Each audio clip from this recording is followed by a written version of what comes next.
আসসালামু আলাইকুম প্রিয় সৌদি প্রবাসীরা, আশা করি সবাই ভালো সুস্থ আছেন। তো আজকে আমরা কথা বলবো এমআরপি থেকে ই পাসপোর্ট প্রসঙ্গ নিয়ে। তো বর্তমানে আপনারা সবাই জানেন বাংলাদেশ সরকার এমআরপি পাসপোর্ট আর দিচ্ছে না, এমআরপি পাসপোর্ট আর হচ্ছে না। তো যারা এমআরপি থেকে ই পাসপোর্টের জন্য আবেদন করবেন তাদেরকে অবশ্যই আপনাদের যে বর্তমান পাসপোর্ট আছে তার সাথে আপনার আইডি কার্ড অথবা জন্ম নিবন্ধন কার্ড মিল থাকা লাগবে।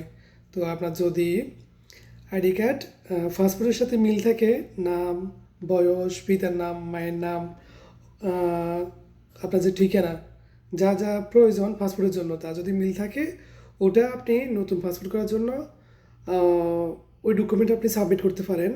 আর যদি কারো যদি আইডি কার্ড মিল না থাকে তাহলে জন্ম নিবন্ধন বর্তমান পাসপোর্টের সাথে মিল থাকা লাগবে। তো আপনার সব ডকুমেন্ট, সব ইনফরমেশন যদি অ্যাকোর্ড থাকে তাহলে আপনি জন্ম নিবন্ধন দিয়েও আপনি ই পাসপোর্টের জন্য আবেদন করতে পারবেন। তো বিষয়টি খুবই গুরুত্বপূর্ণ। তো যারা পাসপোর্ট করবেন তারা অবশ্যই আগে যাচাই করে দেখবেন যে আপনার বর্তমান পাসপোর্টের সাথে আপনার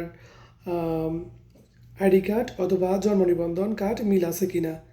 তবে জন্ম নিবন্ধন যে কার্ড এটা অবশ্যই অনলাইন কপি হওয়া লাগবে, অনলাইন সিস্টেমে আপনার মিল থাকা লাগবে, ঠিক আছে। তো কারো যদি নামে অথবা কোনো কিছুতে ভুল থাকে তো এটা অবশ্যই সংশোধন করে তারপরে জমা দিবেন।